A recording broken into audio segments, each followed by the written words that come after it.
And welcome, ladies and gentlemen, to Khordmaster Key. No, just kidding. I did that.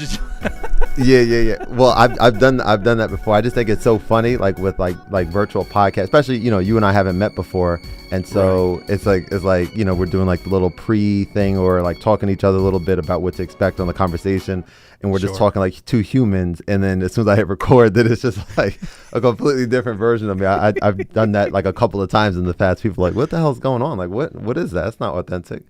No, it is. It's. I think we have two authentic voices. I think we have our authentic voice for our platform and the one that we use when we're on the phone. I think those need to be separated. Yeah, that's a fact, man. That's a fact. I'm gonna start off with this. So like you're one of two people who inspired me to start my channel. Wow. Do you have any idea who the second person is? I'm sure you know him. He's known for iOS beat making on YouTube. Henny. That's it. Henny the Business. And so you and him are going to be episodes 99 and 100 to culminate this run for my show, and then planning what's going to happen right after that. But I'm so excited, to have you on, and you got back to me right away when I asked you, and I'm super appreciative. How you doing today, man? I'm doing well. Good. I'm just definitely in a good space in preparation for this new album that I'm dropping. And so I've been good, man. I've been good. Spending time with family and all that good stuff. That's great. Let me ask you this, though. How does it feel having those back-to-back episodes? It's got to feel like full circle moments, huh?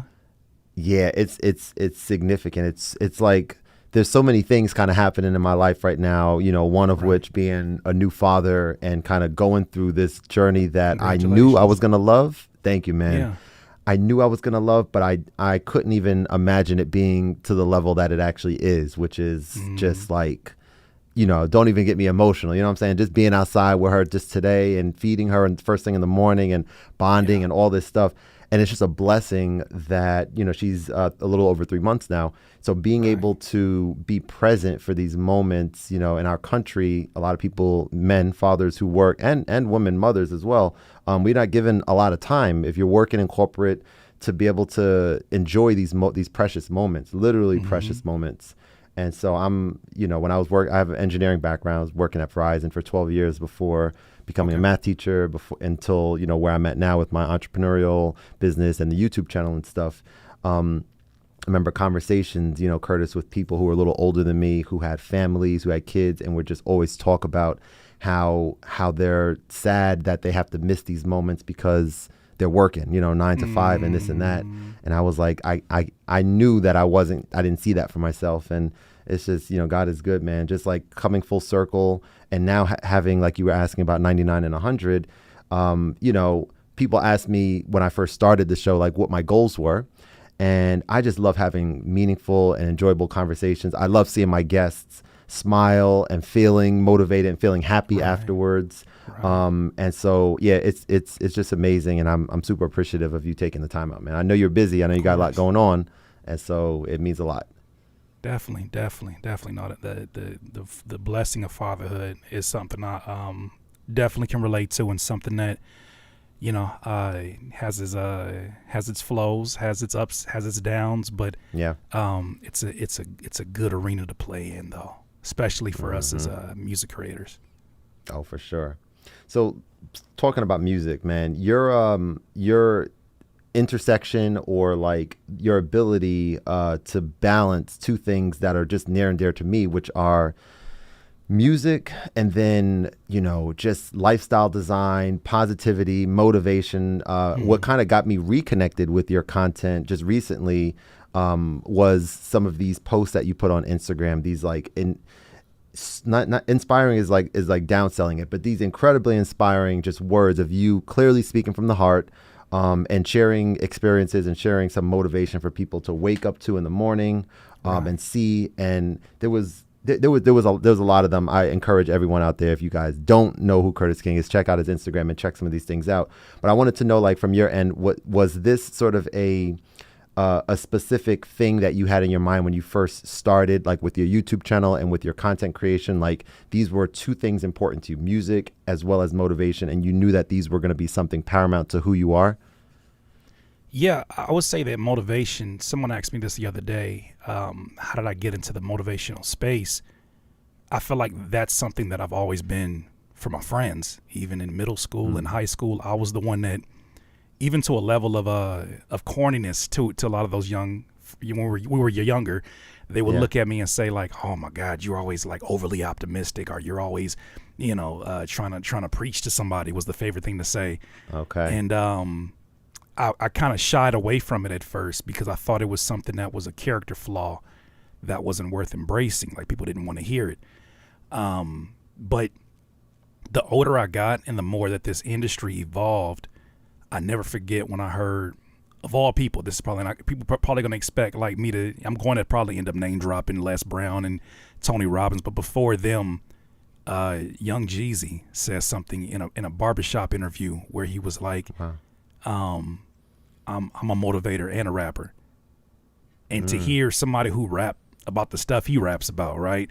The Snowman, to hear him say that, I think planted a seed in me that there was a possibility that those two could coexist in some kind of ecosystem. I was too young to even think in those terms, but now as I look at what I do now, these are just reflections of my lifestyle. These are reflections of the fact that when I need to have a positive voice in my ear, when I feel those times where I'm low, I go to these things. And when you consume, you're also reminded the value of it, but also the value of, if you're in a position to give it to other people, why you should give it. And something I do at the end of every year, I wait till about December, is I shut down all social media and I spend as much time with my family, but I would say even more importantly myself, because of obviously me being in service to my family, with myself, to really just be, to study, to reflect upon the year. And I've done this now for 3 years. This last year, it's ironic because this last year was probably the year that I probably shouldn't have done it, because financially in my business, I took a hell of a hit, a post-pandemic hit, but I knew that my soul needed it. And with that time came an enormous amount of clarity, to the point where I usually take a month off. I ended up taking about 4 or 5 months off away from social media. And when I came back, this whole thing looked different to me. And I saw an opportunity to be, to fill a void. And part of filling that void was, nobody just slows down to talk to you on social media. Everybody wants to wow you in the first 3 seconds and, put up a bunch of pop-up text and all of these things that I understand the psychology of it, but that voice that just tells you like, hey, just breathe. Yeah. We don't have to make this weird. Just breathe. I wanted to be that.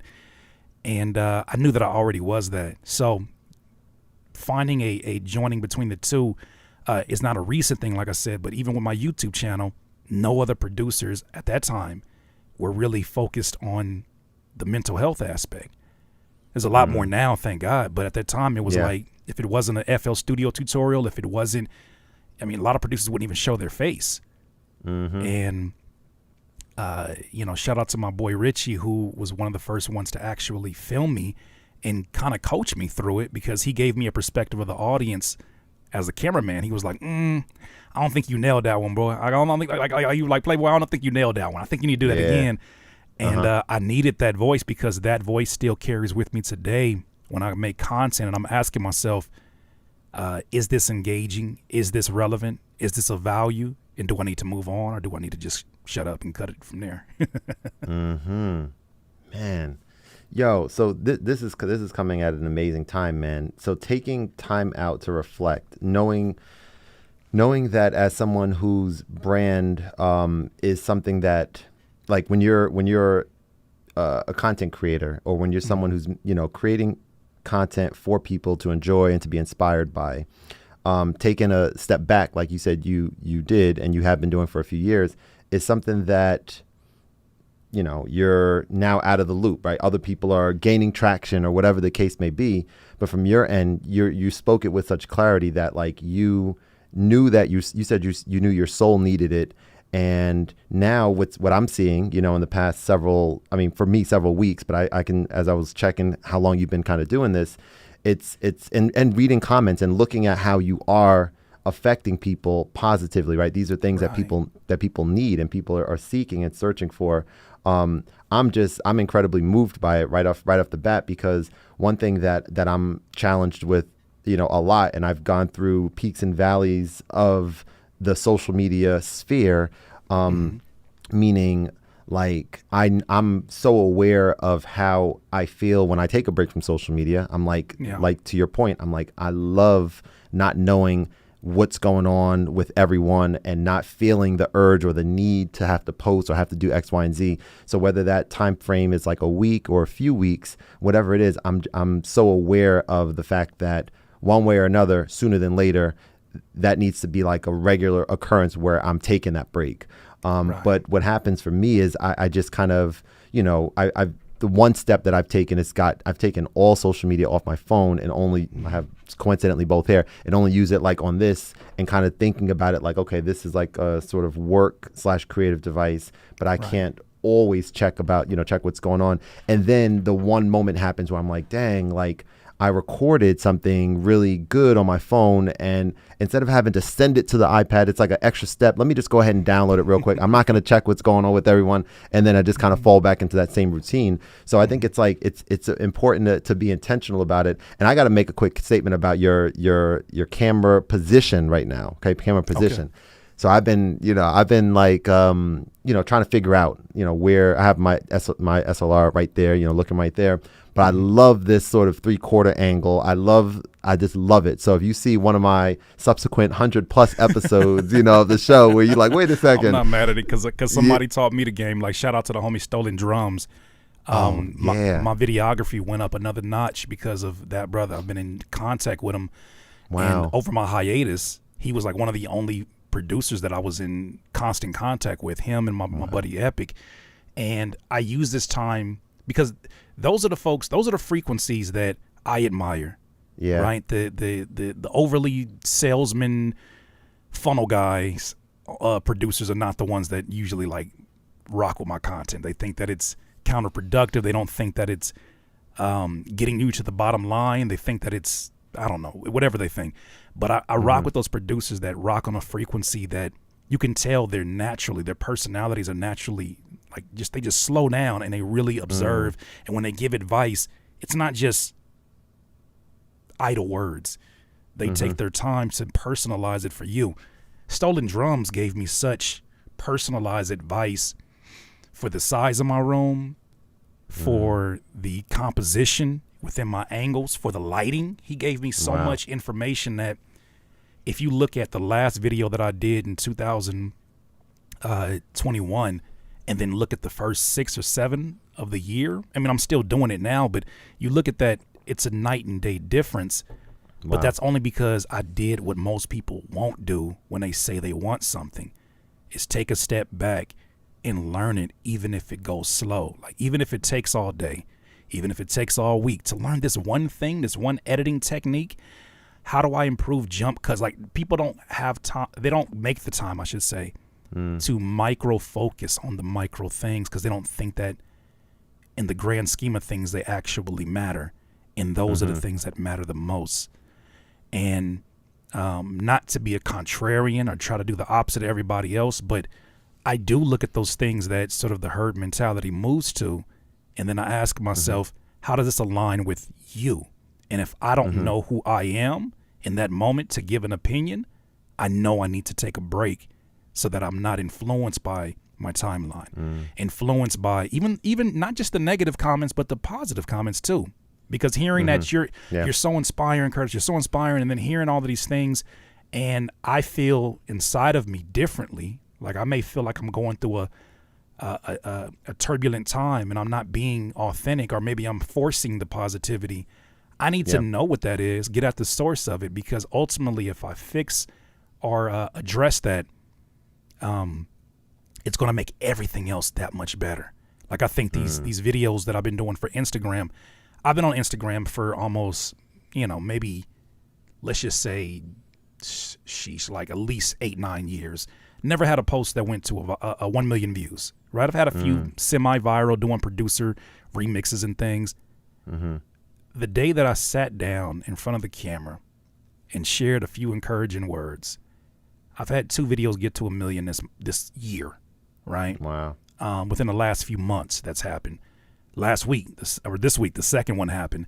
And so it's like beyond that, and it's not even just about the views. It's just about, for me, like the resonating factor and the fact that it's reaching the people that I need to reach, because whatever I choose to present to them in the form of a product, in the form of content, we're already pretty much on the same frequency, or at least they're aspiring to get to a level, or I'm aspiring to get to a level that they're also aspiring to get to. I think that exchange is healthy and it's real and it's authentic, because I attracted them the right way and not using any marketing tricks or tactics to try to trick people into liking or following what I'm doing. It's a natural process.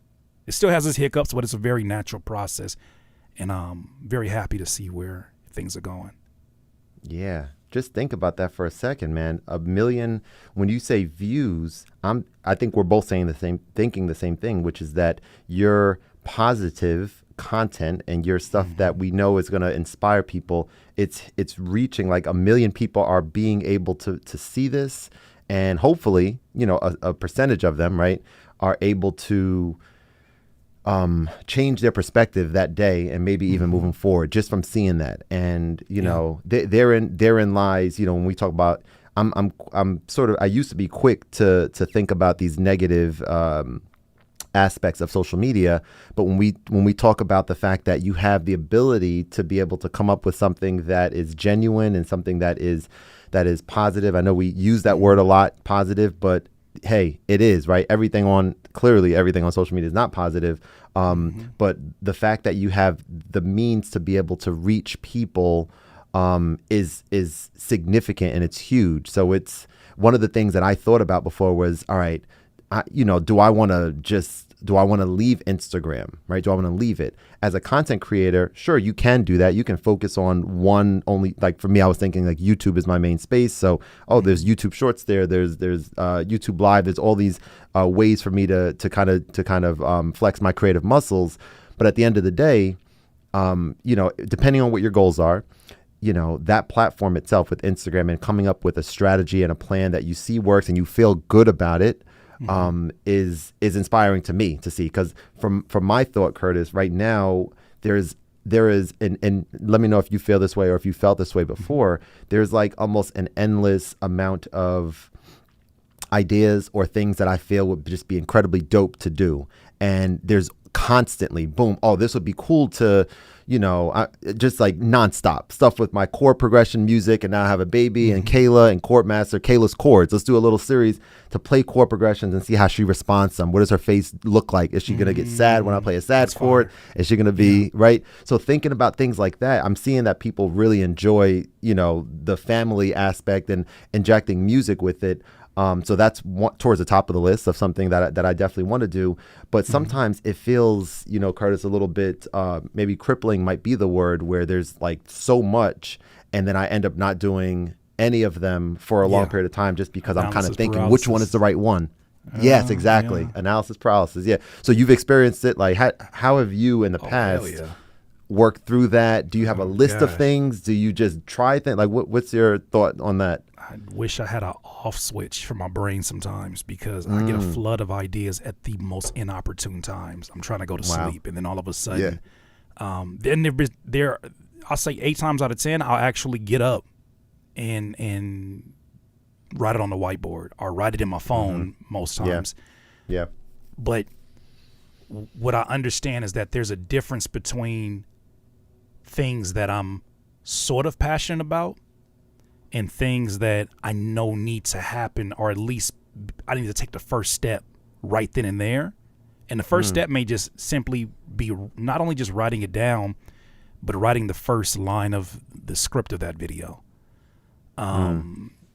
Just, what chord progression would you do first?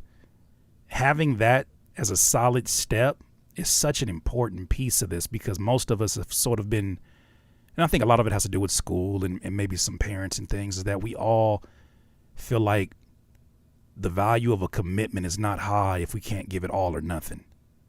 And life just doesn't work like that. I know that it's like that in sports. The coaches push you for that, but it's like you can't negate the value of compounding, right?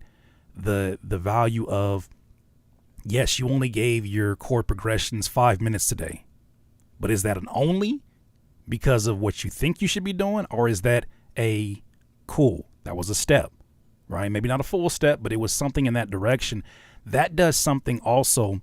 And I'm reading a book right now called Atomic Habits that's really kind of helping me to verbalize this. But it's not just about taking on the habit. It's not about just launching on the idea. It's about committing to who you're becoming by taking these steps. So, for instance, if you want to start working out and say you want to lose X amount of weight, it's not about the weight, because you're going to lose the weight and then ask, what now? It's about you becoming the type of person that doesn't miss 2 days in a row without going to the gym. You being the type of person that doesn't leave their bedroom without making their bed up.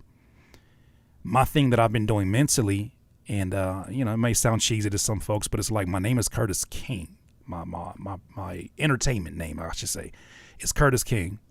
And then I ask myself, when I look at certain habits of mine, leave them, like I get undressed, I just leave my clothes on the floor and I'm getting ready for bed or whatever. And I'm like, is that king behavior? Is that the way that the version of me that I see as, not even just the most financially stable, but the most disciplined, the best father, the best husband, is that how he would act? Are these the habits that he would take on? Is that king behavior? And I really hold myself to that.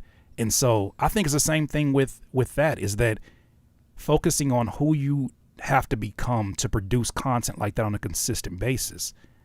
As a content creator, I would tell myself, if I write down an idea, I do not let 2 days pass without making a step in that direction. Even if that means shooting a rough draft, even if that means sitting down and making the first chord progressions and not even getting the reaction of the little one. Maybe that's bringing the little one in the studio and seeing how they react to just music in general. I think these are all steps that people think are so pointless, but they're not. They're ultimately heading you there. So for me, analysis paralysis doesn't have enough time to sit in, because for one, when something bad happens or it doesn't go according to plan, I don't mull in it long. I used to like really obsess over my mistakes and my setbacks, and a lot of us do, but I don't allow that to happen for too long. There's no way that I can produce the amount of content. There's no way that I can, maneuver to the quality of content without quantity, without doing these things, without trying these things. Today, I posted up something on Instagram about why do older rappers fall off? And it didn't really do well in terms of what I expect in the first 10, 15 minutes from the algorithm and everything else like that. And I took it down. And then I said, okay, well, let's replace this now with something that's more valuable. What did I learn from this post? But I wouldn't have known that had I been sitting with all these posts and I'm like, which one should I put up first? Yeah. Which one? Now I know, okay, at least at this time of the day, on this day of the week, this is something I need to keep in mind, that because I'm attracting such a general audience that's not just rappers and music producers, maybe this is too niche. And maybe now I am developing or molding my audience into expecting some kind of words of encouragement, even if it's not from the couch every day. So, but you need quantity to do that. I talked to a best-selling author named Steven Kotler, who's a professional on flow state, and they study high performers all the time.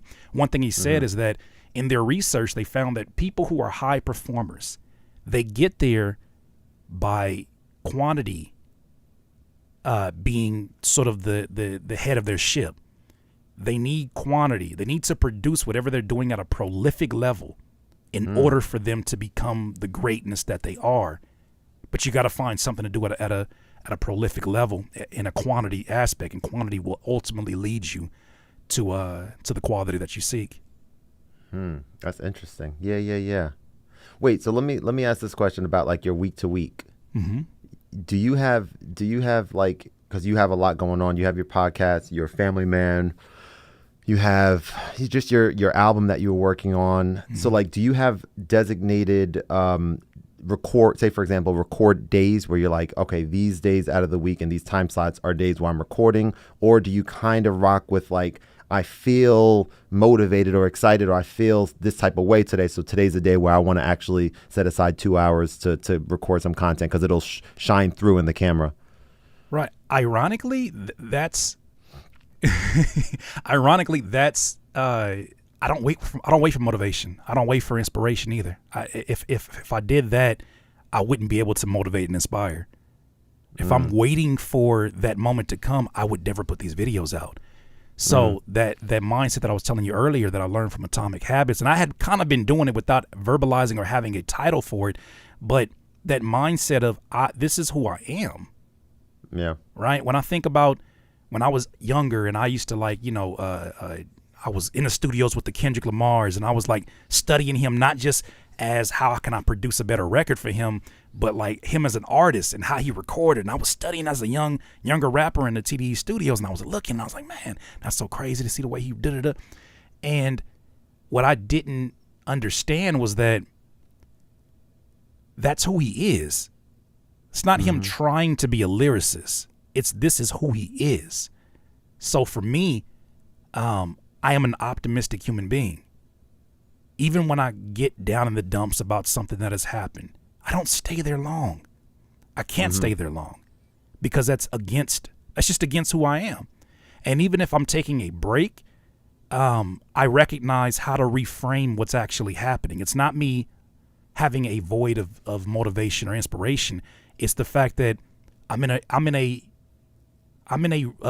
healing mode, or recharging mode, or a power generating mode. I'm putting you put the plug into your phone and it recharges. I'm recharging right now. Sometimes it comes in the form of reading. Most times it comes in the form of physical activity for me. And so these things don't happen. I don't allow that to happen for too long. And if I do get in that place where it feels like it's a little bit too long for my liking, then I just need to do something fun. I need to get in the VR headset, do something like childish. I will color with my son. These are things that seem like they don't matter, but I'm recognizing the older I get, how much they matter, and why, like, even though it's financial advice, the Warren Buffett's focus on compound interest. They focus on making those minor decisions financially that stack. I understand that's bigger than just money. It really is a key to life, is if you can find a way to value those small things along the way and stack those small W's, they become bigger W's. So yeah, when it comes to my weeks, I'm sorry, I definitely didn't answer your question, but when it comes to my weeks, it depends on what is needed. But generally, Tuesdays, Thursdays, and Saturdays, I get the bulk of my work done, right? Because my wife also works from home. She has a nail business, and so we'll switch off with time with our son. And on Tuesdays are generally my meeting days. Those are generally my live streaming days. That's generally my behind-the-scenes work. Things that I do behind the stage. I don't really get on camera until the live stream, but things I do behind the stage. Thursdays are generally content creation days. That could be a full day of social media content for IG specifically, because if you do something for IG, that can bleed over into YouTube Shorts, that can bleed over into TikTok. Or I'll record a video the full day, and then I'll prepare it for Saturday, which is my editing day. And then I'll dedicate an entire day to editing either one individual video or 9 pieces of social media content. Wow. But whatever I set, I do. And I don't write anything down on my list. If I can't be great, if I can't do all these things and be great at these, I don't write it down. If I can just kind of half-ass my way through 12 objectives, that's a terrible list for me. So if I can be great at 3 things, I won the day. I won the day, and that's all I need to do. Just win the day. Yeah, man, that's dope, man. Yeah, I think first of all, I'm learning a tremendous amount here. Just kind of having a conversation, as of course I expected. I want to learn and hear about your album creation process. Yeah. And I know that I just saw just now that 5 years. This is the first project you're putting out in about 5 years. First full length album. Full length album. Even later than that. Okay. I keep saying 5 years. That's my last EP. Okay. But okay. yeah, this is my first full length album in probably, geez Louise, let's just say 2015. It's crazy. Okay. But I've done EPs and released songs since then, but Yeah, mostly yeah. focused on my work as a content creator. Talk to me about it, man. I know it has to be exciting. I know we chat. I mean, we only chatted a little bit, but I know it's a lot. But tell me about like what that experience has been like, and any little tidbits that people might peek behind the curtain kind of thing. Well, I think that I got comfortable being a producer after having a pretty successful career independently as an artist. Like I had opportunities to go on tour with Murs. I've performed at festivals. I've seen what that side looks like. Hip Hop DX said I had one of the top 25 albums of the year when I released this album called, that's probably my last one, 2015, of Raging Waters. Mm-hmm. And I got to a point where I felt like as a rapper at that time, where I wanted to pivot to wasn't the cool thing to do. Having a YouTube channel, 2015, at the quote unquote peak of your career, or towards the peak of your up and coming career, I should say. That wasn't a cool thing to do in the industry. They looked at you crazy, right? What are you gonna live stream and all the stuff that's the norm now? At that time, it was looked at like it wasn't cool. So I stopped.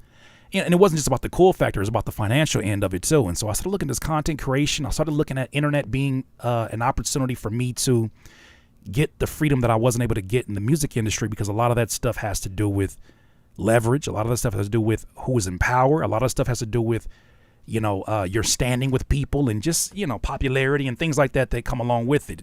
And even how you get paid. There's a middleman in between everything, right? The financial department has to talk to, the A&R has to talk to, it's always somebody else who has to talk to somebody else. So I gravitated away from that and I focused on being a producer. But for all these years that I've been producing value, there's a part of me that felt like my story as an artist wasn't done. And I say in 2019, 2020, I started doing this live stream series called Flocation, where I would just start making beats live in front of my audience. And that was even a new thing for me. But then I started saying, you know what, how can I up the ante? And so I started doing a hook. I just wanted to get back to writing. That's what I wanted to do.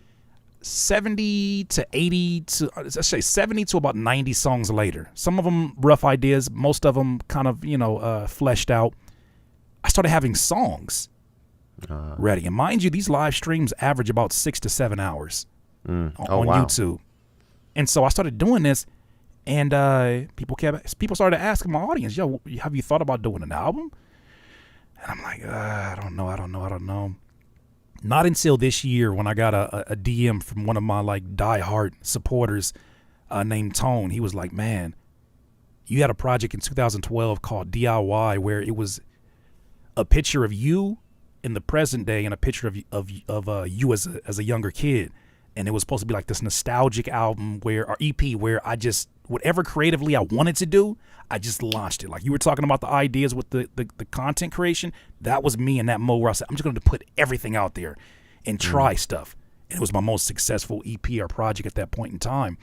And he said, you should update it. And this time put your son as the little kid. Sort of showing a maturation, showing the evolution of who you are, and then tell that story. And so I wrote down a list of topics that related to where I was at that stage of my life, as a father, as a husband, as a 37-year-old creative. And I just started making the music live. And then I started making the music with the cameras on. So I literally have video of every single song being created from scratch on SD cards, on flash drive, all of that stuff. And it's the first time I ever did it. And I edited all of this stuff. Mind you, I'm producing all the record, and it's called DIY too. And I tell you, it took me about 56 songs to get to the best body of work that I've ever created. And it wasn't done for that purpose. It was just a matter of, I just want to keep creating and see what kind of sonics I can create. And then when it started to feel more gelled and cohesive, I felt like we had a project. And so August 3rd, that project is dropping. And until then, we're focused on getting these pre-orders up, because the last 2 EPs that I did were number 4 on the iTunes hip hop charts. And I think that with the influx of about 21,000 new Instagram followers since I did these videos, I think there's an opportunity to go even higher than before. My YouTube audience is larger than it was before, and they're tuned in because I've been documenting this whole album process. But I just, there's so much that I want to say as an artist at this stage that is authentic, that has its ear to the modern sonics of the time, but it's not me trying to do anything except for make the best music that I could. And I'm supremely proud of this project and can't wait for people to hear it. See, I'm so glad I asked. Of course, I had to ask the question, but just having that, talking to someone about anything creatively that they're proud of and that they're excited about, naturally gets the asker excited as well. And that's how I feel right now. It was strategic. I wanted to feel as excited as you were and your main core audience. So I can't wait. So August 3rd, DIY 2, and what a dope. And I'm so glad that you mentioned. I think you said Tone was your boy's name. Yeah. Tone. So that's so cool that he messaged you with an idea that you were like, yo, this, and he and maybe, not maybe, inspired you clearly to say, oh, this is something this is dope. This is a dope idea, and you went forward with it. He's the reason that this project had even got entertained, because nobody knows my music like he does. He is that when they talk about that 1,000 true fans, he is at the top of that list. He's the one that, no matter what product that I put out, it's not a matter of if, it's a matter of when, and it's usually right then and there. If I had, that's really cool. If I had 1,000 tones right now, like, I would have to. It would just be good. I'll just say that it'd be really, really good. But he is the person that, no matter if I release music or not, he never hesitated to remind me the impact of my music as an artist. Everybody will talk about me as a producer. I've heard that my entire career about my production being light years ahead of me as an artist. Never let that stop me, and I still accomplish things along the way that reminded me that I'm supposed to be doing this. This is part of my purpose. And so now, yeah, of course, I had to do that. And I told him last night, because he was texting me. He was like, I sent him an advanced copy of the album, and he was just like, man, he was like, I was laying down, I was looking up, listening to it in silence, bro. He's like, I just closed my eyes, and I was like, I ran the outro back like 7-8 times. He was like, man, this is just, it feels warm, it feels real. And I was like, well, hell yeah, I couldn't drop the ball after such a genius idea on your part. I couldn't drop the ball on that. And so I really sat with these records. There's 10 records on it, and I really sat with these, and I did something that I learned from a Chance the Rapper tweet, where he said, what would happen if we as artists started dedicating the same energy we put behind an album, we put it behind a song? What would that look like? And when you start thinking about some of his songs that are the most popular, trumpet players, right? B sections, bridges, choruses, huge intros, huge outros. It's like that kind of work artists just don't do anymore. They're 2-track and they run it, and a lot of times it still hits. But there's something about that type of music that's evergreen, and you can't ignore the soul, the funk in it that stands the test of time. I want to create that. That's the kind of artist that I am. I'm not really a microwave, just pop out a song and just kind of go. I've done that before, but that's not my bag. My bag is really producing these records, and every record sounds like that. There is no filler. There is no, oh, we should just throw this on. No. And shout out to the homie Jay Kasai as well, who was the executive producer on it. He's the first, the second executive producer that I've ever trusted with my music. And but the difference with him is that he's actually an artist as well. So getting his input, he's familiar with my music, and he's an artist. He was able to like show me like you should approach the hook like this, and then do it. It's a huge difference than someone who has a great ear for music that can't tell you how to do it, but they're like, that's not it. That's not it. He's showing me the things that I've done in the past. Like, this song you had, you should do more of this. Da, da, da. So all these folks, it as much as this project is do it yourself, it doesn't sound like that without the help of my friends. Bro, I'm extremely excited. You mentioned 50 something songs. Was that to say the number of songs that you started with, or is that how big the project is? Oh heck no. We're not doing a triple album come out the gate. Yeah, heck I didn't want 10 songs. It's 10. No, I appreciate it. It's 10 songs, but no, we're talking about 56 songs that I just did in my live streams, like including the ones that I have here. Like, there's a bunch of songs that folks are probably asking, like, why is that not on here? And I might have forgot about it. To be honest with you, there's a lot of stuff that's sitting in those. And and it's funny because I recorded everything in FL Studio, which because it's my DAW, because I'm familiar with it, the workflow and the arrangements, I could not have done what I have done that fluidly in any other. I could have did it in Pro Tools because I know FL Studio. There's times where I need more than a waveform. I need to be able to go to an 808 and say, let's do an 808 roll here that changes keys and then goes here, and I just know my way around. So then I'm literally recording vocals and using those vocals as if I downloaded them from Splice. Okay. So it's a labor of love. It's a project that you get all aspects of what you expect from Curtis King, the brand, from the motivation, inspiration, but you also just get the vibes that make sense, especially in this time period. Bro, can't wait for it. Absolutely can't wait. You mentioned FL Studio, so I'm curious to know, that's your DAW. That's your main way, let's say for now, maybe only way of making music. That's, you know it like the back of your hand. Absolutely. Me on the flip side, there's probably like 6 different ways. Okay, there's Ableton a little bit. There's a lot of different apps on the iPad, including Koala Sampler, Chord Gadget. There's my Teenage Engineering OPZ. There's my Roland Phantom flagship keyboard. So there's only so many hours in a day, right? And from conversations with people, like, the pro of having many different ways is maybe I don't feel creatively inspired to be in the studio. So, I can go to a coffee shop and have my little OPZ and be in a different sort of environment, or go in the forest somewhere, as I've done, not forest, but like, like a park or something like that. Although I have been like in a bamboo forest before making music. So my question though is like literally at Rutgers, where I went to school at, there's like a beautiful bamboo forest there. I was like, I'll make some music here one day.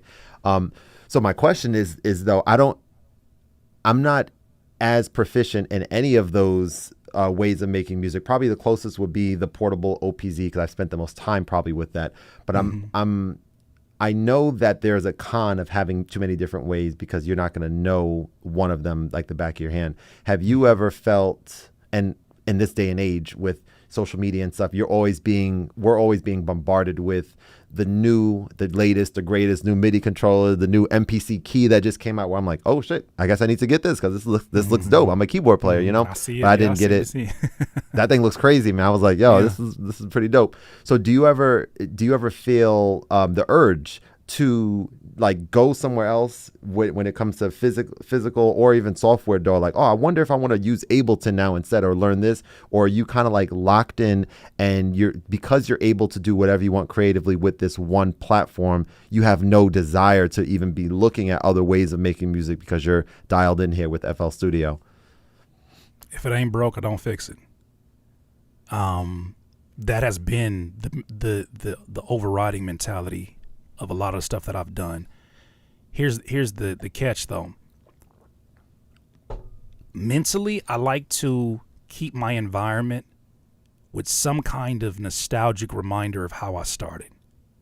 Now, obviously, we evolve, we learn new equipment, we get all these different toys and things that are just beautiful to have in a studio, and we evolve. But I look at it like a pair of shoes, that if I have not outgrown the shoes that I'm wearing, I don't need a new pair of shoes unless I want a new pair of shoes. And most times when I just buy a new pair of shoes for the sake of a new pair of shoes, I don't really wear them like the other stuff, like the ones like my, like my dingy Nikes that are like the most comfortable shoes I have. I'll just throw those on. They're black. They go with everything. That's my personality though. So when it comes to the gear, like I'm very simplistic of my approach, and I do feel that it helps to curve that analysis paralysis because I know what I'm getting ready to do today. And then also too, I think it's important to understand what phase of your creativity that you're in, or what do you want to do. I have discovery mode and creation mode. When I'm creating, I'm going to the things that I favorited. I've sat, like there was a time period last year in December where I sat through every preset on Omnisphere and I just picked my favorite ones. All 14,000 plus. I picked my favorite ones. Yeah. Right? And so there's no, like when you're creating, you don't want to create these blocks that are going to stop the flow. And I think part of creating that flow as a music producer is traveling the path of least resistance. And I think sometimes if I have too much gear, like even like, you know, shout out to FL Studio and having, you know, the fire, the Akai fire, like that was dope. But it was like I'd have to really take some discovery time to incorporate it into my flow. But my flow is my flow, and it's very similar to how I began. And no wonder I have such a childlike approach to creation at times because I'm not complicating it. This is very similar to when I first started. I had a PlayStation, RCA cables, a drive that went into my PC so I can get the RCA cables to go straight into the computer and then get that input from a PlayStation game called MTV Music Generator. The ironic thing is that Music Generator, the way that it's laid out, it's very similar to FL Studio. The funny thing is I didn't even have a MIDI keyboard. So if I'm in a situation like you said where I'm at a coffee house and I need to make a beat and all I have is a mouse and a keyboard, it's not all I have, it's everything I need. Wow. Yeah. One of my biggest placements, shout out to Ab Soul from TDE, was Tree of Life. It was the first beat. I had made many beats for him over the years. The first beat that was actually the first single off of his project, I chopped up on an old laptop in FL Studio with no interface because I was on location at you know, some gig, and I was making the beat literally with the laptop in my lap, had headphones on, music was blasting around me, and I'm sitting here chopping it literally manually with the keyboard, and I didn't even have a mouse. I was using the mouse pad on the laptop. Trackpad. Wow. The trackpad. Yeah, that's the biggest placement that I had at that point in time. And I look at those moments and I recognize that there's a lot of folks that'll get in your ear about the industry standard equipment. They'll get in your ear about needing to evolve, but that's not for you. That's for them. That's what their vision of you is. And I think that you should do what you think is best to create the best art in the path of least resistance. Now, you do need a little bit of obstacle as you're moving through it, but the kind of obstacle you need is only a level up above your skill set. That's what creates flow. If you read about the flow state, that's what creates flow. You make obstacles that are a level above where you're currently at. If you can't play the keys, then what you need to do is get like a MIDI program that allows you to at least have to pick through which ones work best for you and then see how they relate to each other. If that's above your music theory knowledge, that's good. It's a level above because it's still guiding you through the process. Whatever state that you're at, one level above is the challenge that your brain needs to really lock in and focus and then guide you into the flow state. Not many levels above because then you get overwhelmed. Not many levels below because then you get bored. Just one level above. And so when it comes to gear, man, like, it's got to really take something for me to be like, that would enhance what I have going on here. And I really, I just think it's cool and I want to get it. But for the most part, man, I'm very straightforward in the stuff that I have. I love, and I think that a lot of producers and engineers don't trust their ears. And that's why they're, I'm not saying obviously about you. I think you just a gearhead. You just love gear. But I think a lot of producers, man, they don't trust their ear. And that's why they're swayed by every new drop. Oh, that's going to be the thing that's going to make me better. Oh, that's the thing that I need. And it's like, if you knew how abundant your small setup is right now, quote unquote small to somebody else, if you know how abundant that was, you would feel overjoyed by what you have and maximize upon that. I worked with a 25 key MIDI keyboard and got the majority of my placements off of it. Nobody ever asked the question. Nobody cared in the studio. It is all they cared about is when I play them things with them monitors, is it smacking? Yeah. Does it grab me? Cool. Yep. So, yeah. That's it, man. So let me ask this question. You one of the things that I thought about recently that you talked about, this must have been years ago, probably around the time or maybe even before I started my channel. You talked about Netflix for beats or Netflix for sample packs, something along those lines. You remember having that be a topic on one of your videos, basically kind of talking about like how you see, and I don't know if anyone's doing this yet, but it's stuck with me for quite a while, right? And I'll tell you kind of my thoughts with it. But you saw sort of like a way of having like a subscription model to say, all right, what I have and what I'm great at doing is coming up with beautiful, haunting, interesting chord progressions on the piano.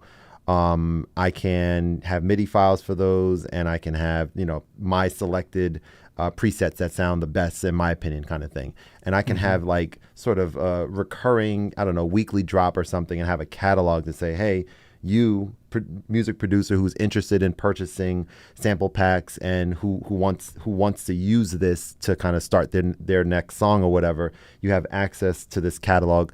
I think Splice has, sample pack. I haven't actually dove in myself, but I know they have sample packs and something like that. But that kind of stuck with me, like in terms of what am I good at? What do I enjoy doing? Like chord progressions. I love learning them. That's why my name is what it is, which coincidentally, someone similar to what you mentioned about someone hit you up, gave you the idea. Someone asked me like where the name Khordmaster came from. And a long time ago on Instagram, before, like when I was on my personal account, my K_Al, which I, deactivated. It's like, if you want to kind of be with me and know what's going on, like, don't, like, you have to be with the brand me or nothing kind of thing, right? So I kind of got rid of that a while ago. But he was like, I posted a video, like a grainy, whack, basic video back in the day of just me playing some chords. And my man commented, he was like, yo, he said, the Khordmaster back at it again. And he spelled it, the CHORD, the regular, and then space master. And I was like, huh. I was like, so I DM'd him. Yeah, man. I was like, whenever, when I get to a point where I'm starting to take this even more serious, I was like, I'm gonna use this name, and I'm probably gonna put a K there since my name is Kevin. And he was like, I love it. And I have to probably hit that dude up and see how he's doing. But it was a while ago, so that just kind of resonated with me. But what do you think about this idea of me having on my website, khordmaster.com? If you go there right now, you'd see like 3x3 grids right now of like 9 instrumental songs that I've made over the past several years.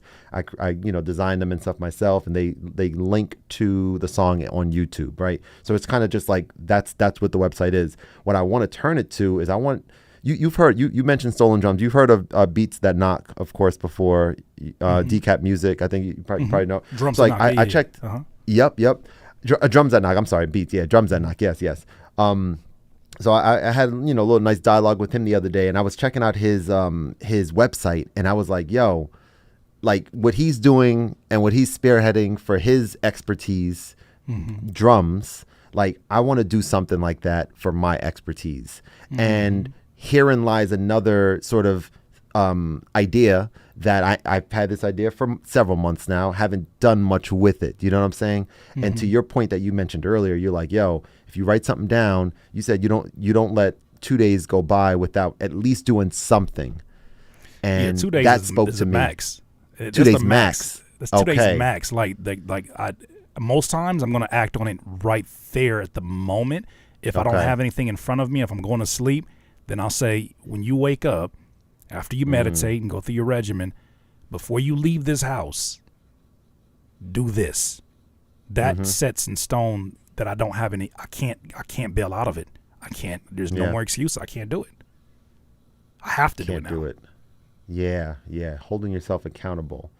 So do you think that's a good idea? I'm telling you, it's one minor step. Like the book Atomic Habits that I keep mentioning. He talks about going to the gym for 5 minutes.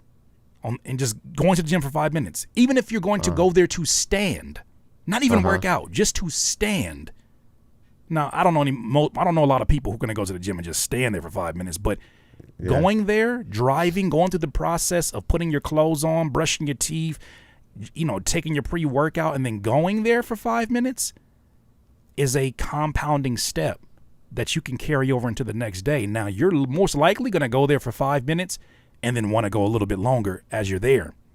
But committing to that minor thing makes it to where our brains are divided between emotional and logical decisions, right? If you think of those as two different people, the emotional brain always wins.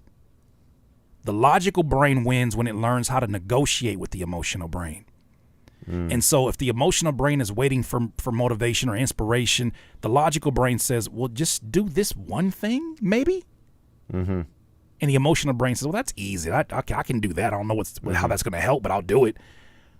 These are the ways that we sort of plant those mustard seeds that help us in the process. So I think you even having the grid on the website is so important towards ultimately this idea that you have.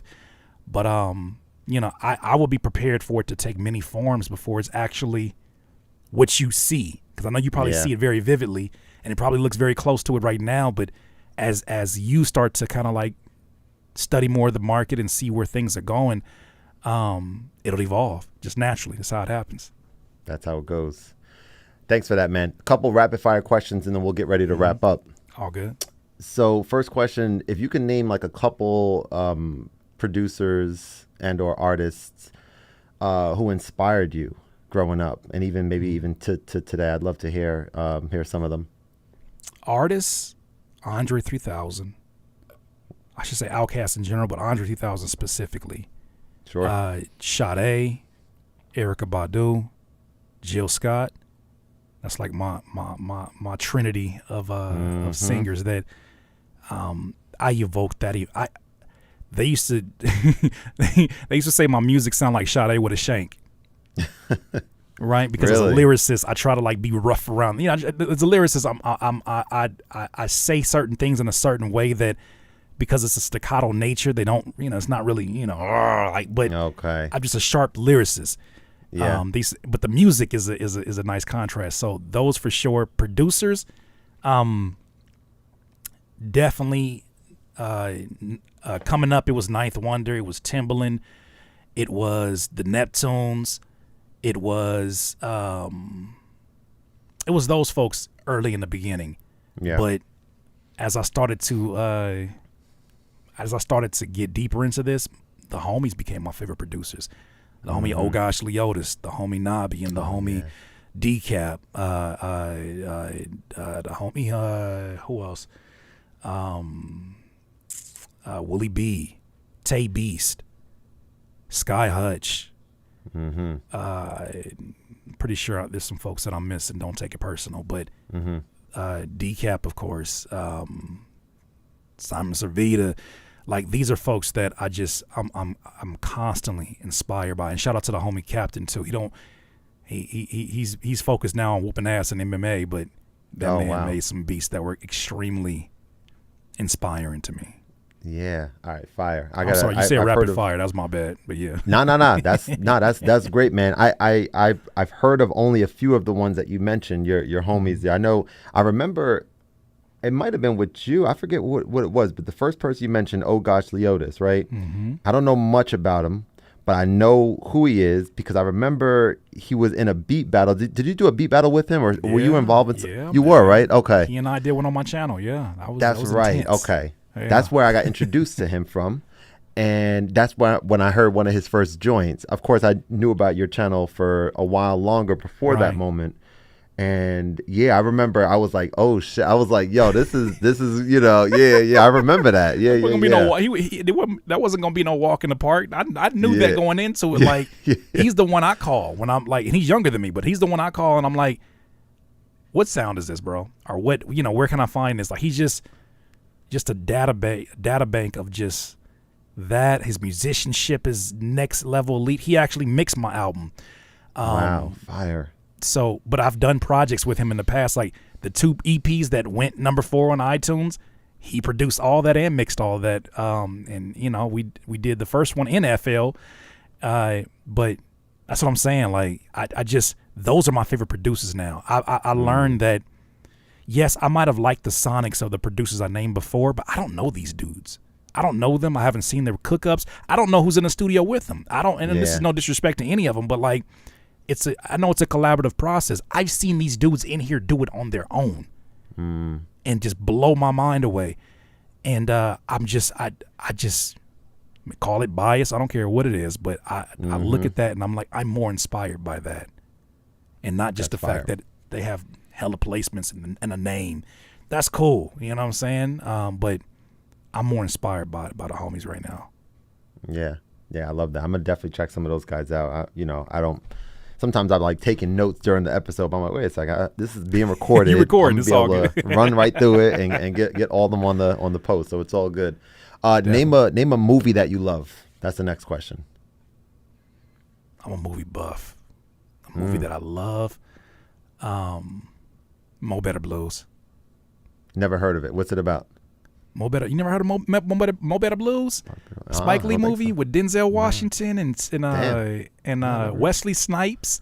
About to make me look it up right now. What year did that come out? Or around when? Like 93, I think. Oh, see, that's one of my favorite. Also, Ford versus Ferrari more recently is one of my favorites. Any Jordan Peele movie. Oh man, Us. Did you see? I haven't seen Nope yet, but like any Jordan Peele movie, I'm going to go see that. But any Jordan Peele movie, that is aesthetically the feeling I want to create in my music. Yeah. Okay. Right? Maybe not the creepiness factor, but I want to make you feel something real. He found a way to segment the horror genre by actually bringing things that bring us horror as black folks, first of all. Yeah. And two, as human beings, like he made us fear things that weren't of the supernatural, with the exception of this new movie. I haven't seen it, but I mean, I think that was the genius thing that I gravitated towards. Us, another one. Like he made us fear ourselves, the duality in us. Those movies are the ones that I love. Candyman was another. I know he didn't direct that, but it's part of I think it's a Monkey Paw production. I forget the name. I think of so. It.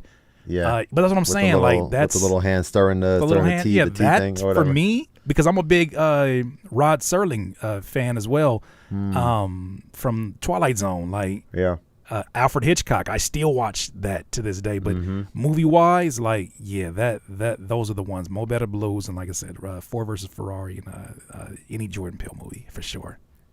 See, Ford versus Ferrari, that's on my list. I actually just put it on. There's an influx of always recommendations you get. Oh, you got to watch this. You got to watch this. Google has their what I consider like a really great. You search for a movie, you can just hit like add to watch list right away. So I've been doing that like for movies that I really, because I know that's Christian Bale's in Ford versus Ferrari. I forget the other guy, but I know Christian Bale's one of the guys, right? I love a lot of his movies, and I love the genre of biopic, especially inspiring biopics. Yes. And so that I have to watch that. That's been on the list for a while. I have to mention Money Talks too. That's classic. You talk about a movie that I know I would feel like I'm doing a disservice. You talk about a movie I know front to back. And quoting is that one next Friday. Like we're talking about comedy. Those it just depends on the mood I'm in. But I do find myself putting Ford versus Ferrari on the TV as I'm working on music because aesthetically it's just inspiring without even knowing what's going on. Any Jordan Peele movie does that for me too as well. That's fire. Purple Rain is another one of my favorite ones too. Which one? Purple Rain by Purple Rain, Prince movie. The Prince movie. Yeah. It's not great acting, but it's a classic. Kind of up my lane something of nostalgia. yeah, for sure. Wait, so you liked Us better than Get Out? Because you didn't mention Get Out. I know you loved it, I'm sure, as well. Yeah, but you liked I love Us more? Get Out. I love Get Out, but Get Out to me was like, it's special for a different reason. It's a remarkable movie that you watch it today, you'll still get new Easter eggs that you didn't see before. But for me, it's certain movies have an extreme replay value. Us is that for me because it was even more complex. Because it wasn't just like, and I think that's how when you're pioneering something new like Jordan Peele is doing, the first one has to be the most digestible. That's the one that's like, yo, this feels new, this feels crazy. Then Us, I remember there was kind of a split between the critics on it because they didn't know how to take it.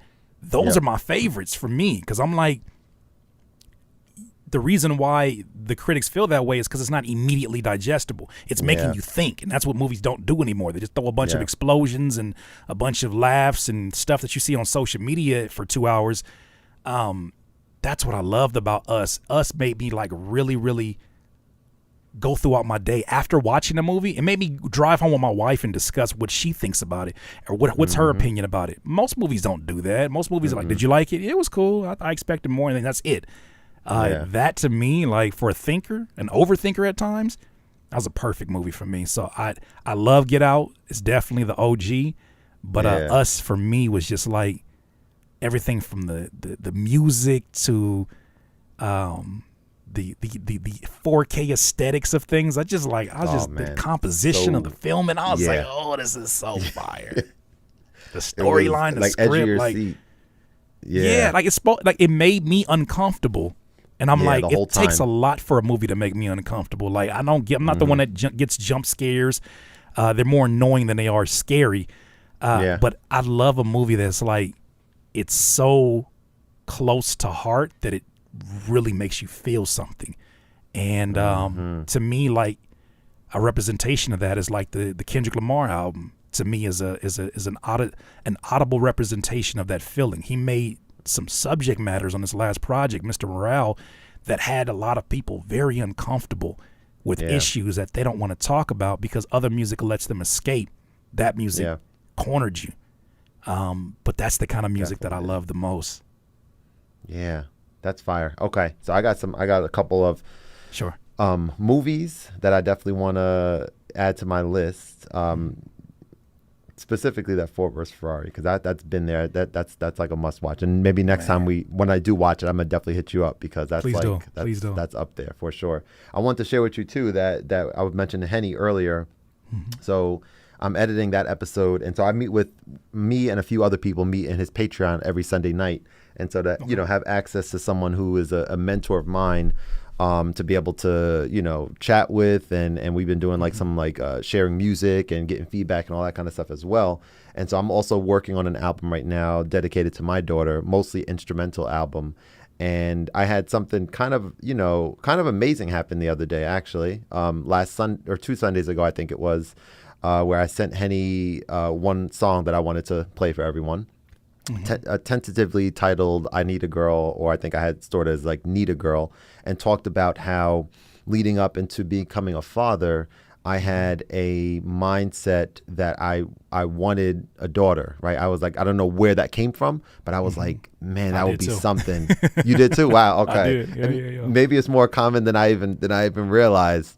And so I made a beat, and it encompasses the song I Need a Girl, and I explained to them after playing it for them, because I play the beat and I think it sounds incredible. I'll send it to you if you're interested afterwards. Definitely. And it sounds exactly like the actual the actual chord progression sounds exactly, the sound sounds exactly like the song that we know it as. So as they're all listening to it, they're all bopping, they're all like, wow, like this is, they're vibing with it. And then, after Henny asked me, what was the composition of the song? Like, how'd you go about finding the sample, blah, blah, blah. And then I broke the news to them that, I'm literally going through presets on the Phantom, and I find this sound that I'm like, oh, shoot, this sounds exactly like what that, I Need a Girl sounds like, but it's not the progression. It's just the sound, just a preset. So I look up the chord progression right away, find it, make a couple tweaks, and just their reaction, including a Grammy award-winning reaction when I told them that this is not a sample, was like, it comes natural to me. You know what I'm saying? Like, it's normal for me. It's like, it's what I do kind of thing. But hearing that made me so hyped, more than I think I ever have been in terms of like my music. And so now I have this next level of like, and I told them that sometimes when I live stream, I do like a little bit of singing sometimes and stuff like that. But like whenever I hear a beat and that I made, and I'm like, damn, it would sound dope if someone can rap over this. But I'm not a rapper. I'm not good at freestyling. I don't have that. I don't want to downplay myself, but that's not my specialty. So I'll like do a little flow over it, and it making up words or whatever. I guess it's like what reference tracks kind of are, like, oh, it would sound dope with this kind of flow type thing. I do that to start every song, by the way. I'm very familiar with mumbles can become lyrics. I mumble my way into the cadence, into the tone, and then words start to kind of fall in from there. It may start off as 2 words that determine the entire concept. So I get that. So I kind of needed to hear that too then, I guess. Not saying that I can't, but saying that, okay, right, I know what could sound dope in terms of a flow over this because I'm doing it, but then slowing down a little bit and being like, all right, let me sit down, let me listen to it, and let me write some things down. Let me think about, and this was another thing for me, Curtis, which was I was listening to, I think, Thundercat, Them Changes. He has a song called Them Changes, right? Love that song. Mad dope to me, man. Just, it's like he's not rapping over it. He's like singing or whatever that genre of vocals is. Right. And the words aren't rhyming, but he's singing in a way where it's like melodically it works with the instrumental. Pleasing. Yeah. Right. And so I'm like, I can do that. I can tell a story. I have a show where I talk. I can do all that stuff, but I'm not great at like rhyming. So maybe if I'm like not focusing on this rhyming aspect, but like the melody or the way that I'm singing, kind of tying that into the actual music could actually work. I was gonna say too, I have a video on my YouTube about my 4 songwriting tips, because you're kind of helping me get confirmation that I think the next movement, content wise for me, are the next group that I want to help. And I want to ask you some stuff off air about the Patreon that you're a part of, because I'm still kind of getting a lay of the land of what that looks like. But the next people that I want to help are rappers who have aspirations to become producers, and producers who have aspirations to become songwriters and artists. Ooh. Because I feel like we're in the DIY age. This is truly the DIY age. And I feel like there's not a lot of content from people who really do it and have success at it that are willing to teach it the way it needs to be taught so that people retain it. There's a lot of folks who have like master classes and all this stuff that I think is a really great first step. But the same way they have to develop as artists or producers that teach, they also have to develop their teaching. Excuse me, not to teach. They have to develop, the same way they develop their craft, they have to develop their teaching craft as well. And that takes time. I've been doing this for a long time now. So with that said, and by the way, my pops is actually a college professor. So that's in the DNA to do that. That's why it's where the teaching comes from. But that's my next journey, is I want to help producers find their recording voice and their songwriting approach. But one of the things I talk about is, I definitely think there's something to that thing that you discovered about not having to rhyme. But I also think that, not looking at it as an obstacle is a way to address it, in that I have these things that I call rhyming clusters, in that I know I have one in here right now. So let me go ahead and see.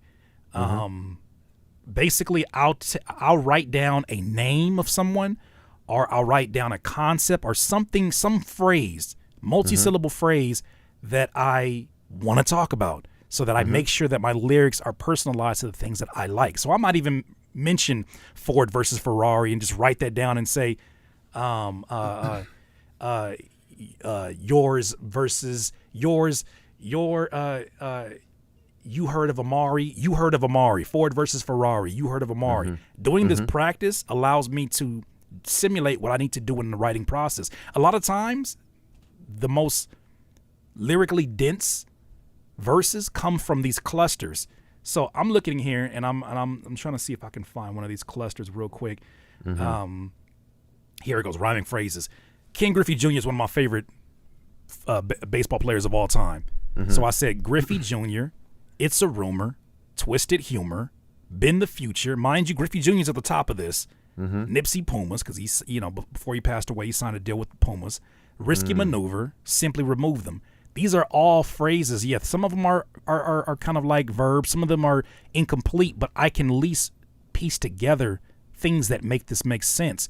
When we listen to a song, for the first time, we're looking for the most interesting parts that pop out at us, because first, the music is what grabs us. But when we think about song lyrics that resonate with us, it's usually, if you really look back at it, because the rhyming words all tell a story without having the other stuff on them. Mm-hmm. They tell a story about the culture of the music, right? Kanye's really great at this. He'll have these rhyming words. If you study just the rhyming phrases, they tell the story. Incomplete, but they tell the story. So I do this all the time where, depending on what's on my mind, Mamba mentality, I'll write down monster inside of me. I'm just a casualty. Pause on reality. Make it more possible after me. Comfortable salary. Jogging my memory. It's kind of a slant, but lost in reality. Mom isn't mad at me. Like, and then I can start thinking about how do these phrases that I've created, these clusters, how do they relate to what I'm going through? That's so super easy because now all we're doing is just talking. We're just talking in rhythm. But that's something I wanted to share with you specifically because I know that feeling because I felt that when I was rusty in the beginning of getting back to this process. Yeah. I had to go back to my tools that just assist me along the way. That's dope. I'm super appreciative of you sharing that. And I feel very empowered. And I'll gladly take you up on the, I guess not, that's not the right phrasing, but I would be happy to share everything and anything I know about the Patreon front. Cause I do think that platform is really dope and they make it great for people like you and me and Henny and others to be able to form a deeper connection. That's why Henny's doing what he's doing, right? He has over 100,000 YouTube subscribers, but it's a one-way interaction. And so he really felt steadfast in being able to have these weekly meetups where we're now a family and now, they've sent gifts for the baby and stuff like that. Like we fostered that type of relationship. Wild. Yeah, and so that's how communities are built, especially now. And that's the one thing that, because of how crazy my business has been for the last 6 months, it's starting to finally find its footing again. Yeah.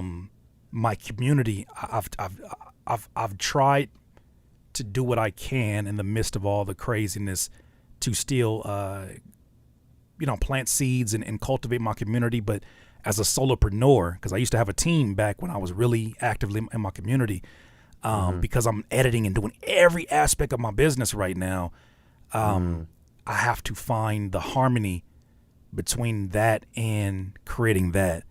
And, no more excuses for me. I got to definitely do it. But hearing that helps me to understand, other templates and models that work, that still build and get that goal accomplished. Bro, I'm going to respect your time. I have a lot to say just about how inspiring this was. It was a dope conversation. We had a little rough start there, didn't we? With the shout out to Old Reliable Focusrite though. Like, yeah, bro. Shout out to Old Reliable. I got to figure out what happened with the Apogee Symphony, but yeah, Focusrite. You always come in the clutch. It happened during my interview with the Omnisphere creator and Eric. That had the same. Imagine 500 people waiting on you to get it together. Oh, wow. Who were in the live stream at that time. 500 people were like, oh my God, this is so unprofessional. Yeah. So I always had in my mind that you never throw this focus right away because you never know when you're going to need it. So old Reliable. I'm looking at mine right over there, man. Absolutely. That thing is a bulletproof vest if you need it too. That thing is strong. Yeah, bro. It's built like a tank. Well, thank you for having me too. And thank you for taking the time to ask questions that are not easily Googleable. You ask questions that show care for your guests. And I think that's huge. Hey, man. And congratulations on episodes 99 and 100. That's huge, man. Thank you, man. Yeah, I really appreciate it, bro. We'll obviously be in touch. I'm excited for the album. Whatever, I already know what I can do, but I'll keep in touch with you about sort of being in lockstep about when is an opportune time to have this release, whether it's probably or shortly before the album drops. Right. I do these on Thursdays, so we can look at whatever the Thursday is before the 3rd. Well, I was going to say, depending on when you want to do that, I actually need as much support as possible for these pre-orders. And I didn't talk about that, but if I can briefly just add that one last tidbit. Please. Part of the campaign to push the album up the charts is me giving a proposal to those of you that are listening or watching. And the proposal is this. I have many products as a music producer, artist, online creator, teacher, whatever you want to call it. That includes YouTube courses. That includes FL Studio beginners and advanced courses. That includes sampling courses in FL Studio. And even sound packs from a company that I co-founded called Slap Experts. Includes instrumentals for those of you that are content creators out there. I have all these products. The proposal is this. The pre-orders are what push these projects up to the top of the charts. No mystery there. It's been well documented. Mm-hmm. I'm exchanging a $5.99 pre-order for my album DIY 2 for any product that you want. One singular product. It doesn't matter the price. Some of those range from $99 to a few $100s. Wow. I'm trading you that for a $5.99 pre-order. This is not a funnel. This is not me trying to get you, into a list and then, sell you other stuff. This is an exchange for something that means something to you for something that means a whole lot to me. Wow. And so the way that you take advantage of that is literally pre-order the project on iTunes, take a screenshot, and then email me at DIYpreorder@gmail.com. And me or my assistant will get back to you and grant you access to whatever that you want. We do it like 2 times a day in waves, and we'll grant that no tricks, nothing. We'll exchange that because it's very important for me to give back to those that want to see this goal accomplished. So whenever you want to release this, it would be beautiful to have it before the release, but August 2nd is the deadline that we're trying to get all this stuff going. And I believe that we can do some great things, even though there's some monster projects out right now. I do believe we can do this. Well, let's just say it like it is right now. So today is the 22nd. So we're going to drop this next Thursday, which is the 28th. Mm-hmm. I'm absolutely pre-ordering. I'm going to take a look at your catalog because I already learned so much here. So I know that you have stuff where I can learn more from. Sure. So I'm excited for that. And I'm glad that you just shared that, because I think that is so key, man, because like without you having said that just now, what would I have done? I would have been on the radar for the 3rd. I would have listened to it on YouTube Music probably. You know what I'm saying? Like I would have done that, and I would have felt it's like the I would casual, have shared it. Nobody thinking about buying music, but that's what makes it such a special experience, because it's like I'm asking you to do something rare to receive something rare for a very rare price. You're not gonna get my courses for $5.99. Like, you know what I'm saying? That's just not gonna happen. I know the value that is in there. Like, some of these courses are 20 hours plus. Wow. It's a lot of editing, a lot of work that went into them. And I know my value, but I also know what this means to other independent artists. I know what this means to the I know what this means in general, right? These are statement moves, and showing the power of community, showing the power of producers and artists like ourselves that understand that our value doesn't stop at our music. It begins at our music, right? The music is a backdrop of the value we already give. And I'm going to continue to make more courses, continue to, start this Patreon. This is the second time I'm hearing about Patreon today again. And I've had before, but I was watching Joe Budden's podcast, and Nori called him to ask him about a Patreon. And so I take it as a sign. And man, I appreciate you giving me the opportunity to even share that. But yeah, it's super easy. DIY preorder at gmail.com. Show us a screenshot. Tell me one product that you want. Mm-hmm. I'll have flyers that on my Instagram that you can check out. I have a video that's coming out that's going to explain it. My YouTube video. It's going to be hard to miss if you follow any of my platforms. But that's the goal. That's the thing we're going to do. We're trying to crack top 3. I'm thrilled and happy to be a part of it, man. And I'm genuinely excited to check out the project. More than I asked the questions to kind of get more insight. Now I have it. Now I feel invested. I feel excited. And I clearly see the excitement, as well as have a somewhat of a clear understanding, high level understanding of what went through. Like, a lot of these things that you shared, these stories, made me feel like, okay, this is gonna be a different experience listening to it now, having this background, and hopefully, right, people who have a chance to watch this, which we are gonna drop on Thursday next week, which is a few days before the 3rd, will have a chance to kind of get some excitement and some hype, about this project as well. Man. And I gotta do my job too, because you a busy man. You didn't got 100 episodes. It's my job to ensure that I am showing up on your social media feed, so that there is the reminder, even beyond when this releases, of just the momentum we have going in here. And it's something that I look at as also too something my son will one day look at and have his own understanding of that. When mom and dad had me, they didn't stop. Yeah. They turned it up even more and still made time for me. Can you give your wife a shout out? You mentioned a nail business, so is it for people to check her out? My wife, her business is called Nails with a Z by Dom. Okay. Nails with a Z. I got to make sure she still has the same URL. Nails by Dom.com. Actually, where you guys live at, by the way? Where you guys from? Is it Florida? San Diego. San Diego. Why did I think Florida? You call me from a number. I don't know why I just thought Florida. 909. San Diego. Probably because it's really close. Yeah, we're maybe. Yeah. San Diego. Okay, dope. Okay. You did. I knew PST. When we were dealing with the time zone and stuff, right? Yeah. Yep. Here we go. Okay, make sure I had the right website. So yeah, for ladies that are listening, my wife creates these from home. It's a press-on nail business that she started post her. It was after her. She went through a huge journey after her postpartum, and this is something that she got into aside from makeup, and it actually took off and it did really well for her. So it's Shop Nails with a Z by Dom.com. Gotcha. And she's done stuff with a lot of major brands. If you're into the nails, you probably have already seen it, but we're just we're two parents that are actually working from home with our 4-year-old son.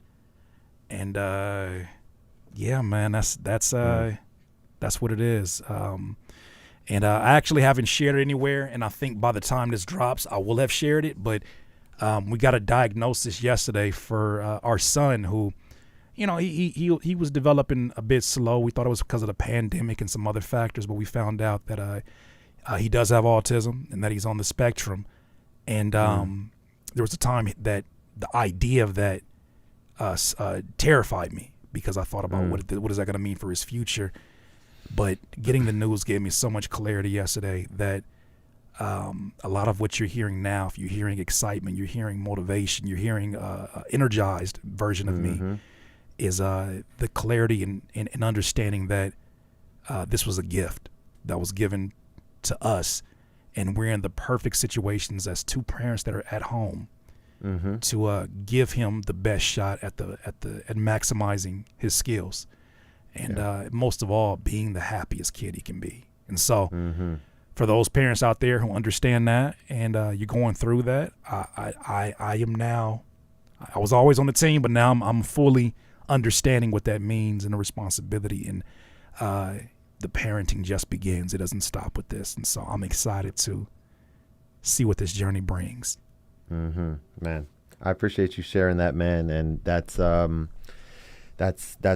important and monumental news to get. And now, just without you, the fact that you just shared what you just did and talked about how what your demeanor is and what your perspective, and I'm sure your wife as well, being already clearly amazing parents, but like now putting that into some different, like, next level of like, yes, we're gonna do whatever we need to do to make sure you said the happiest kid he can be. Like that's what the definition is, and that's what the psychologist said, even with his evaluation, right? Because he's considered level 2 moderate, which puts him right there in the middle. And he was like, I have to say, the outward show of joy is something you don't see all the time, just from kids in general. And it dawned on me, just kids surrounded by love, affectionate love. I'm not, even coming up in the traditional, well, I shouldn't say the traditional, but the black dad household, where it was like very military, very strict, very like, this is how it is. Not really a whole lot of outwardly show of there was hugs and all that good stuff. Man, I kiss my son. I tell him I love him. I breathe with him, because that's something his father had to wait till his 30s to learn the power of. But I look at my son, and I know when he's having those times where he's stimming or he's just having like a moment, I recognize that this is not Like a lot of folks will say things like, oh, look at Elon Musk and look at Bill Gates and Albert Einstein. They were on the spectrum. And it's like, I'm not trying to get him to be them. I want him to operate in his space and just maximize whatever that is. And to realize that no matter what diagnosis you have, that ain't going to stop you from being the best Nas that you can be. My son's name is Nas. That ain't going to stop you from being the best Nas. You can't carry that name and not be great. So my son, with no added pressure, is just going to be the best him, and just doing my best to be protective of him and make sure that, folks realize this is not something that a lot of folks have a misconception. I did too, a misperception of autism, in that it's not something that you correct. It's not something that one day he will become quote unquote normal. They use the word atypical for a reason, and I'm embracing that and recognizing that we were the parents that were supposed to be for Nas, because who else can provide this the way that we are right now? So I love it, man. I love it. It's not as tough as when I first entertained the idea a year ago. Now I just feel like an overwhelming amount of drive to create the best life I can for him and my wife. Bro, love that, man. I'm so appreciative of you sharing that. I'm feeling motivated myself, and I'm hopeful that others out there who have a chance to listen can just really resonate with that perspective and that clarity that you're demonstrating now. Yeah, man. So thank you again for the time. Thank you for having me. Yeah, bro. Happy Friday. We're going to drop this next Thursday, episode 99. We're going to get that pre-sale going. I'm excited to listen to this and be a part of that journey. And yeah, man, we're going to be talking offline as well. Okay, most definitely. All right. Have a great one, bro. You too.